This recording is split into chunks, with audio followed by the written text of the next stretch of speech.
नमस्कार, मी विकास. आपलं सगळ्यांचं स्वागत आहे मराठी मनोरंजन विश्व या चॅनलमध्ये. आणि सध्या रंगभूमीवर एक नवीन हलकं फुलकं ज्याच्यामध्ये सगळ्या स्टोरीज आहे सगळ्यांच्या, असं ज्या नाटकाचं नाव आहे ज्याची त्याची लव्ह स्टोरी. त्या नाटकाच्या निमित्ताने पुननंद असेल, रोहित असेल आणि सुयश असेल आपल्या सोबत आहेत. तर यांच्याकडे आपण गप्पा मारूया.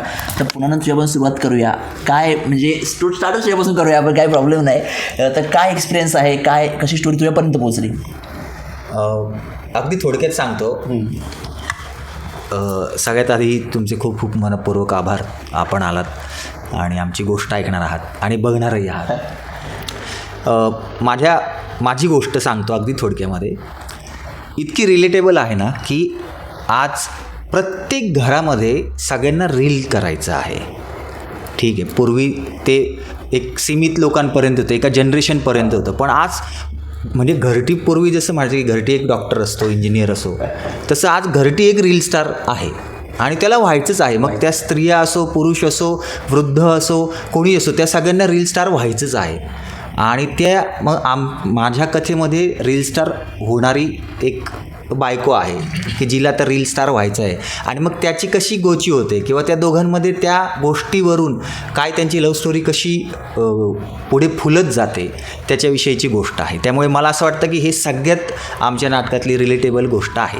बरोबर. काय सांगशील तुझ्या पात्राबद्दल? पात्राबद्दल बोलायचं झालं तर अमित नावाचं कॅरेक्टर प्ले करतो यामध्ये. आणि जसं पूर्णानंद बोलला की घरोघरी जे सध्या चालू आहे, सो मला वाटते की आजच्या पिढीची, आजच्या जनरेशनची स्टोरी आहे. आजच्या काळातल्या ज्या रिलेटेबल गोष्टी आहेत, मग त्या रिलेशनशिप्सच्या बाबतीत असतील, मग सोशल मीडियाचा जो सध्या वापर चालू आहे त्या बाबतीत असतील, किंवा सध्या जे एक रिलेशनशिपचे जे काही वेगवेगळे कंगोरे आपल्याला दिसतात, मग त्यामध्ये ब्रेकअप्स पण असतात, मग त्यामध्ये अनेक गोष्टी असतात. तो या सगळ्याचं मिक्सचर या ह्याच्यात आहे. आणि आजची गोष्ट आहे मुळात. माझ्या कॅरेक्टरचं नाव आहे अमित. जो सुयश जे कॅरेक्टर प्ले करतो आहे, विवेक, त्याचा खूप खास मित्र आहे. आणि हे दोघं मिळून एक रिसॉर्ट चालवत असतात. म्हणजे हे रिसॉर्ट असतं त्याचं आणि मी त्याला हेल्प करत असतो. तर तिथे मग काय सगळे कॅरेक्टर्स एकत्र येतात आणि मग पुढे कसं कथानक फुलत जातं, अशी ही स्टोरी आहे. आणि अमित यामध्ये मला वाटते काय म्हणूया, जसा बटाटा प्रत्येक भाजीमध्ये, रश्श्यामध्ये, कशातही चालतो, तसं हे अमित कॅरेक्टर या स्टोरीमध्ये आहे असं मला वाटतं. कॅरेक्टरबद्दल बोलण्याआधी मी ॲक्च्युली नाटकाबद्दल थोडंसं बोलतो. मला ॲक्च्युली खूप आनंद आहे कारण आम्ही हे नाटक घेऊन आलो आहे प्रेक्षकांसाठी. प्रियदर्शन जाधवला मी खूप यंग असताना पुण्यात एका नाटकात परफॉर्म करताना बघितलं होतं आणि मला तेव्हापासून इच्छा होती की ह्या मुलाला बरोबर एकदा तरी काम करा. नंतर मला कळलं की तो मुलगा नसून माझ्यापेक्षा बराच वयाने सिनियर आहे. पण त्याची जी स्टाईल आहे काम करण्याची, किंवा त्याला जे सुचतं आणि खूप इम्प्रॉम्प्टू सुचतं, त्यामुळे प्रोसेस खूप इंटरेस्टिंग होती अख्ख्या नाटकाची. कारण एवढ्या गोष्टी बदलत होत्या आणि आम्हाला ॲक्टर्स म्हणून थोडंसं चॅलेंजिंग होतं काही वेळेला की बाबा ह्याला एवढं फटाफट सुचतं आहे, आपण ते पटकन उचलू शकणार आहोत की नाही, अडॉप्ट करू शकणार आहोत की नाही.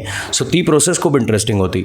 पूर्णानंदबद्दल बोलायचं तर तोही माझा सिनियर आहे. मी बॅकस्टेज करायचो, हा ललित कलामध्ये नाटक करायचं तेव्हा. सो तोही सिनियर आहे. परत त्याच्याकडनं खूप शिकत आलेलो आहे इतकी वर्ष. आणि आज बऱ्याच वर्षांनी आम्ही पहिल्यांदा एकत्र ऑनस्टेज काम करतो आहे. सो ती एक वेगळी एक्साइटमेंट होती. रोहित अनेक वर्ष मित्र आहे, त्याच्याबरोबर काम करायचं होतं.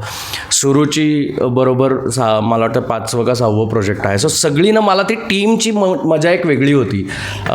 ऋषीनी खूप सुंदर नाटक लिहिलं आहे. त्यांनी फार विचार करून, फार पद्धतशीर, मुद्देसूद सगळ्या नात्यांची एक त्याची जी ऑब्झर्वेशन्स आहेत ती या नाटकात खूप चांगल्या पद्धतीने मांडायचा प्रयत्न केला आहे.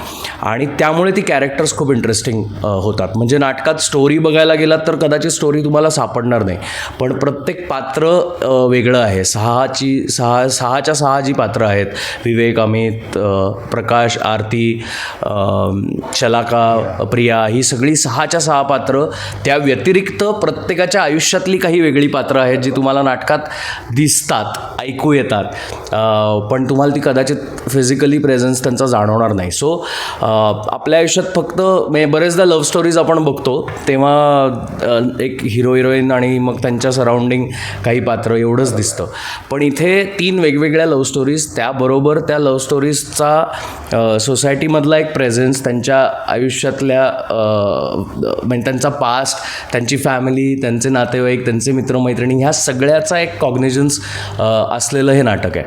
त्यामुळे खूप इंटरेस्टिंग आहे. म्हणजे प्रेक्षकांसाठी डेफिनेटली कोणाचं पात्र कोणाच्या पॉईंट ऑफ व्ह्यूने बघायचं हे प्रेक्षकांनी ठरवायचं आहे. म्हणजे ही ना विवेकची स्टोरी आहे, ना अमितची स्टोरी आहे, ना प्रकाशची स्टोरी आहे, ना शलाकाची स्टोरी आहे, ना प्रियाची आहे, ना आरतीची आहे. प्रेक्षकांनी ठरवायचं त्यांना कुठलं पात्र जवळचं वाटतं आहे आणि कोणाच्या पॉईंट ऑफ व्ह्यूने ते बघायचं. सो त्यामुळे ते साही पात्र वेगवेगळ्या लेवलला प्रेक्षकांना रिलेट होतात आणि त्यामुळे आम्ही ते नाटक करताना, ती प्रोसेस करताना खूप एन्जॉय करतो. ती वेगळी एक मजा येते.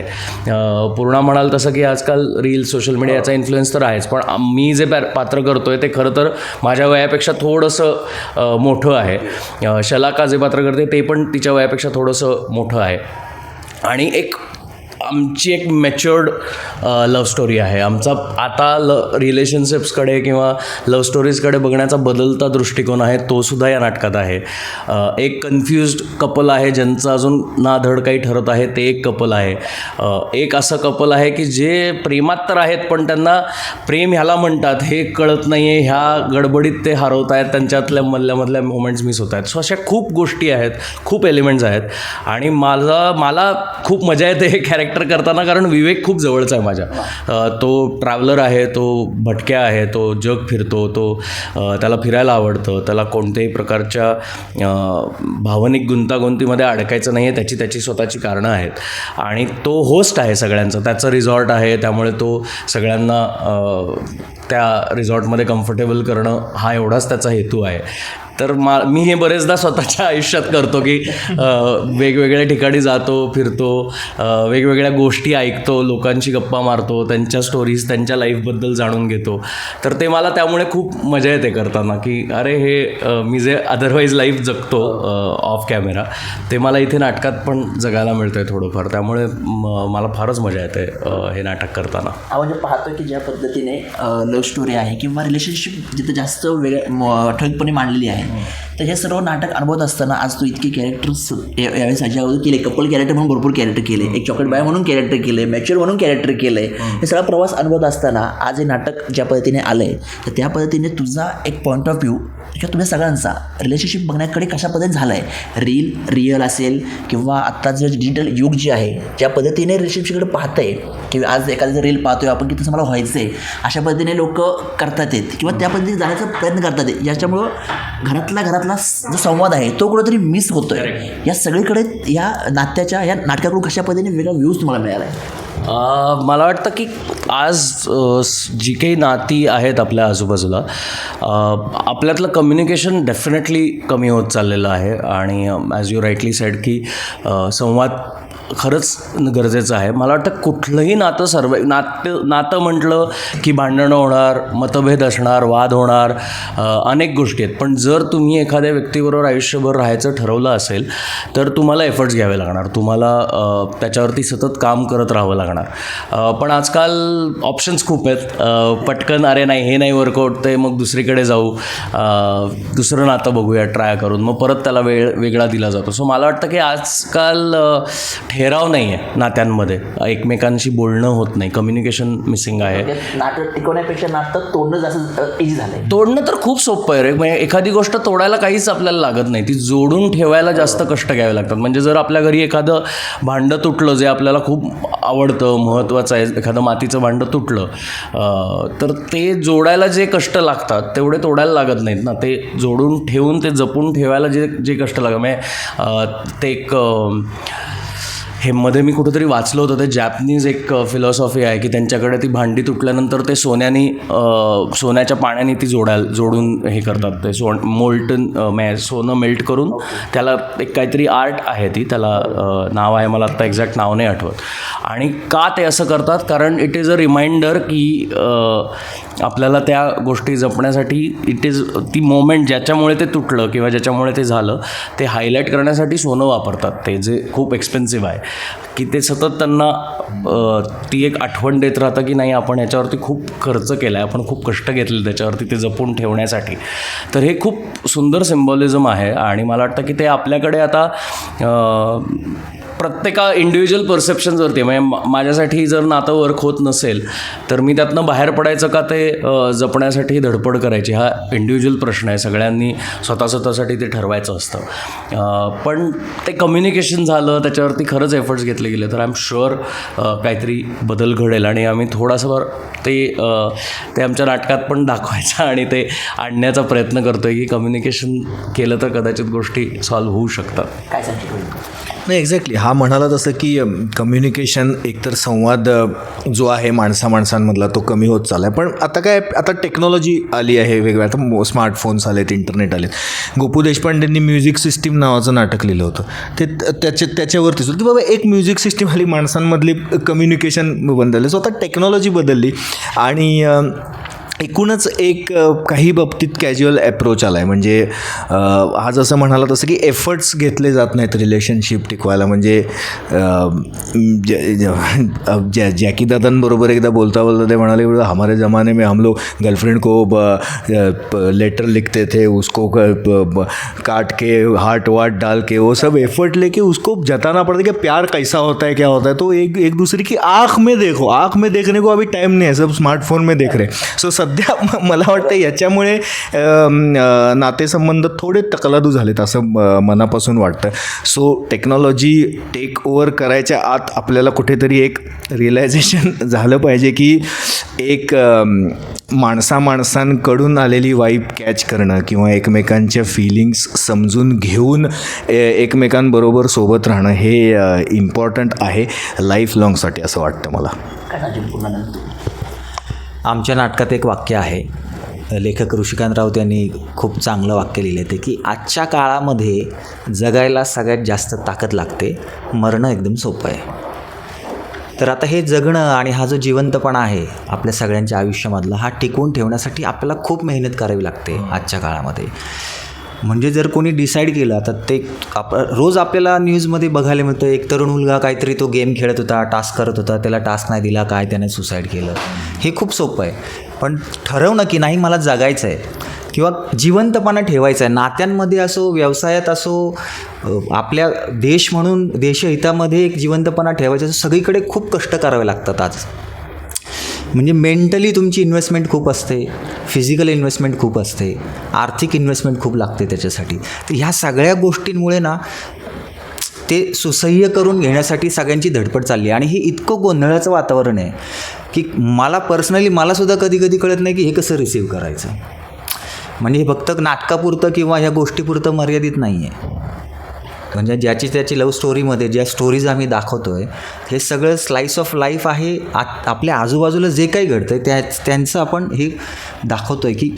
पण आता नाटक करताना कधी कधी अशा गोष्टी, काही पात्र अशी समोर येतात की बापरे, हे जर आपल्यासोबत झालं तर हाऊ टू हँडल इट, आपण कसं हँडल करणार. भलेही ते आता आज कसं झालं की तुम्ही जरी घरात बसलेले असाल, तुम्हाला बाहेर नाही पडायचं, पण बाहेरच्या गोष्टी तुमच्यावर येऊन आदळतात, ते तुम्ही थांबवू शकत नाही. अशा सगळ्या गोंधळाच्या वातावरणात आता एक जी पिढी त्यातून कम्प्युटर आल्यानंतर त्यातून थोडी सावरली. शिक्षकांना MSCIT कोर्स कंप्लीट केला, जे शिक्षक करणार नाही त्यांचे जॉब जातील अशी एक वेळ आली होती, ते त्यातून सावरले. पण नवीन पिढीला सावरण्यासाठी काही ठहरावच नाही आहे. त्यामुळे खूप ॲप्स येतात, ते बंबार्डिंग करतात, मग ते ॲडिक्ट होतात, मग स्क्रीन ॲडिक्ट, असे खूप प्रॉब्लेम्स आहेत. आणि मला पर्सनली तरी मला माहीत नाही त्याचं काय उत्तर असायला हवं. बरोबर. तर आता प्रेक्षकांना नाटक पाहण्यासाठी काय आव्हान? मी आत्ता सगळं बोलताना फार अचानक गंभीर झालो तिघही कारण हा मुद्दा तसा आहे, पण नाटक एवढं गंभीर नाही आहे आणि नाटकात आम्ही एवढे गंभीर अजिबातच नाही आहोत तिघही किंवा 6 जण. सो ऋषिकेशची ती खासियतच आहे की गमतीच्या गंभीर गोष्टी ह्या गमती पद्धतीने मांडतो Correct, किंवा तो correct. 300 पेक्षा जास्त त्यांनी स्किट हास्याचं लिहिली आहे की 10 मिनिटांमध्ये तो चांगल्या पद्धतीने त्याचा मुद्दा मांडतो येस किंवा लोकांना हसं शेवटी रडवतो. येस तर त्या पद्धतीचा आज तुम्हाला लेखक मिळाला. तसंच आहे आणि माझी प्रेक्षकांना विनंती आहे की हे कॉन्व्हर्सेशन ऐकल्यानंतर तुम्हाला वाटत असेल की अरे बापरे रिलेशनशिपबद्दल आता हे काहीतरी बसून लेक्चरबाजी करणार, तर तसं काही नाही आहे. खूप इंटरेस्टिंग नाटक आहे आणि आम्ही तिघं किंवा आम्ही 6 जणं फार धमाल मजा मस्ती करत हे नाटक करत असतो. सो तुम्ही खूप हसाल याची गॅरंटी आहे आणि काही वेळासाठी थोडेसे काय म्हणतात त्याला भावूक पण व्हाल, थोडेसे इंटरनलाइज कराल गोष्टी, अंतर्मुख व्हाल. असं एक छान रोलर कोस्टर राईड आहे हे नाटक. सो नक्की बघायला या ज्याची त्याची लव्ह स्टोरी. मुळात आम्ही सगळेजण हे म्हणजे ॲक्टर्स सगळे हे नाटक एन्जॉय करत आहेत आणि जर ॲक्टर्सनी नाटक एन्जॉय केलं तर प्रेक्षक पण ते एन्जॉय करतात. सो त्यामुळे त्याची गॅरंटी आम्ही तुम्हाला देतो की आम्हीच इतके एन्जॉय करतो तर तुम्ही 100% एन्जॉय कराल. जेव्हा जेव्हा तुम्हाला शक्य होईल तेव्हा तेव्हा प्रयोगाला या. ज्याची त्याची लव्ह स्टोरीचे प्रयोग सध्या सुरू आहेत. व्याख्यान हे कधीही सिरियसच होत असतं, पण सादरीकरण किंवा मंचन जेव्हा आपण करतो कुठल्याही गोष्टीचं तेव्हा त्याच्यामध्ये खूप गोष्टी लाईट हार्टेड असतात. कारण म्हणजे इंजेक्शन देताना सुद्धा डॉक्टर आधी विचारतात मुलाला कुठल्या शाळेत आहेस तू, है ना. ते तसं आहे. तर आमच्याकडे ते ऋषिकांत राऊत यांनी बरोबर ते इंजेक्शनची मात्रा आणि ते सगळं ठेवलेलं आहे. म्हणजे आम्ही जरी सिरियस करायचं ठरवलं तरी हे नाटक सिरियस होऊ शकत नाही असं त्यांनी लिहून ठेवलेलं असल्यामुळे सगळ्यांना मी या मार्फत विनंती करतो की प्लीज आमचं नाटक बघायला. नाटकाचं नाव म्हणूनच आम्ही तसं ठेवलं आहे, ज्याची त्याची लव्ह स्टोरी.